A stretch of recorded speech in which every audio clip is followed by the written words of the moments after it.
بسم اللہ الرحمن الرحیم۔ ناظرین محترم، السلام علیکم ورحمۃ اللہ وبرکاتہ ومغفرتہ۔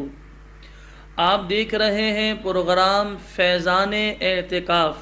اس پروگرام میں ہم آپ حضرات کے سامنے اعتکاف کے فضائل اور شرعی مسائل بیان کریں گے۔ آپ سے گزارش ہے ثواب کی نیت سے ویڈیو کو پورا دیکھیے گا، اور آپ سے گزارش ہے اپنے دوستوں احباب کو ویڈیو دیکھنے کی ترغیب دلائیے گا۔ انشاءاللہ بے شمار معلومات آپ حضرات کو حاصل ہوگی۔ نبی کریم صلی اللہ علیہ وسلم کے حوالے سے آتا ہے، صحیحین میں ام المومنین حضرت عائشہ صدیقہ رضی اللہ تعالی عنہا سے مروی ہے کہ رسول پاک صلی اللہ علیہ وسلم رمضان کے آخری عشرے کا اعتکاف فرمایا کرتے۔ اسی طرح جو ہے ابو داؤد انہی سے راوی کہتی ہیں کہ معتکف پر سنت یعنی حدیث سے ثابت ہے کہ نہ مریض کی عیادت کو جائے، نہ جنازے میں حاضر ہو، نہ عورت کو ہاتھ لگائے اور نہ اس سے مباشرت کرے، اور نہ کسی حاجت کے لیے جائے مگر اس حاجت کے لیے جا سکتا ہے جو ضروری ہے، اور اعتکاف بغیر روزے کے نہیں، اور اعتکاف جماعت والی مسجد میں کرے۔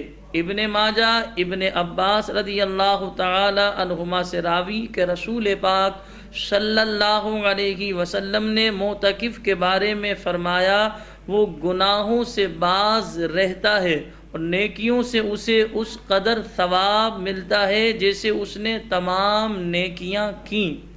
بحقی امام حسین رضی اللہ تعالیٰ عنہ سے راوی کہ حضور اقدس صلی اللہ علیہ وسلم نے فرمایا، جس نے رمضان میں 10 دنوں کا اعتکاف کر لیا تو ایسا ہے جیسے 2 حج اور 2 عمرے کیے۔ تو ناظرین محترم، یہ کتنی فضیلت کی بات ہے، سعادت کی بات ہے کہ انسان اللہ تبارک و تعالی کی رضا کے لیے اعتکاف کرے۔ تو اس پروگرام کے توسل سے ہم آپ کو یہ میسیج دے رہے ہیں، یہ پیغام دے رہے ہیں، اگر آپ کو سہولت ہو، آسانی ہو تو اللہ کی رضا کے لیے اعتکاف کیجئے۔ یہ سعادت مندی ہے کہ حدیث میں آیا اعتکاف کرنے والے کو 2 حج اور 2 عمرے کا ثواب ملتا ہے۔ پھر آپ یہ بھی دیکھیں، جو مسجد میں اعتکاف کرتے ہیں یا گھر میں بھی اعتکاف کرتی ہیں خواتین، تو لہٰذا اعتکاف میں انسان کو زیادہ عبادت کا وقت ملتا ہے۔ اسی طرح جو ہے اعتکاف میں بندہ اللہ کی بارگاہ میں دعائیں مانگتا ہے، دیگر نوافل ادا کرتا ہے، نماز پابندی سے پڑھتا ہے، روزے رکھتا ہے، پھر اللہ تبارک و تعالیٰ کی بارگاہ میں بندہ گریہ وزاری کرتا ہے، گڑ گڑاتا ہے، دعائیں مانگتا ہے، سربا سجود ہوتا ہے۔ مسجد میں انسان اعتکاف کرتا ہے تو مسجد وہ مقام جہاں 24 گھنٹے اللہ تبارک و تعالیٰ کی رحمتوں کا نزول ہوتا ہے۔ نماز جماعت سے ملتی ہے، پہلی صف میں بندہ نماز پڑھتا ہے، تہجد کا موقع ملتا ہے، اشراق چاش پڑھنے کا موقع ملتا ہے، اوابین پڑھنے کا موقع ملتا ہے۔ پھر اسی طرح انسان جب مسجد میں ہوتا ہے تو گناہوں سے بچا رہتا ہے، غلط کاموں سے، غیر شرعی کاموں سے بچا رہتا ہے، فلمیں، ڈرامے، گانے بازوں سے بچا رہتا ہے۔